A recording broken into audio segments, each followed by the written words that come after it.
আজ 25শে বৈশাখ, কবিগুরু রবীন্দ্রনাথ ঠাকুরের জন্মদিন। তার জন্মদিন উপলক্ষে কবি জীবনের একেবারে শেষ পর্যায়ে এসে বলেন, জীবনের অন্ত পর্যায়ে জন্মদিন তো মৃত্যুর মুখোমুখি বসা।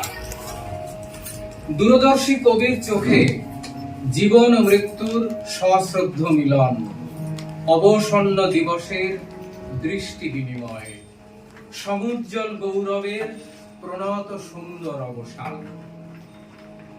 আজ আমরা কবিগুরুর দুখানি গান শুনবো সমবেত ভাবে।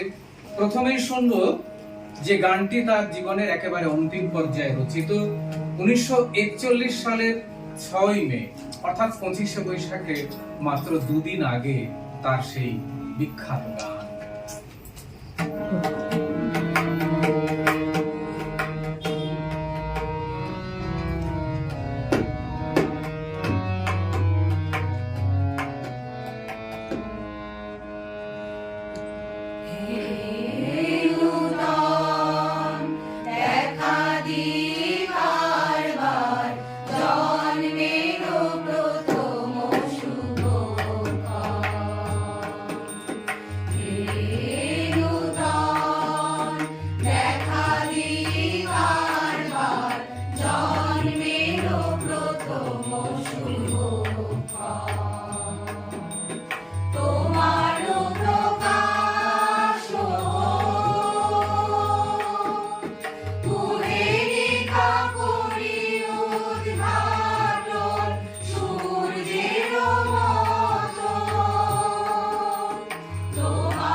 কবিতাই হোক আর গানই হোক, শব্দই তার প্রাণ।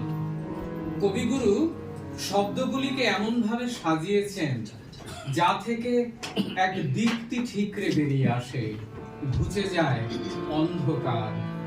তার দ্যুতি, তার বর্ণ, তার রাজসিক সৌন্দর্য আমাদের পৌঁছে দেয় গানেরও লীলার সেই কিনারে।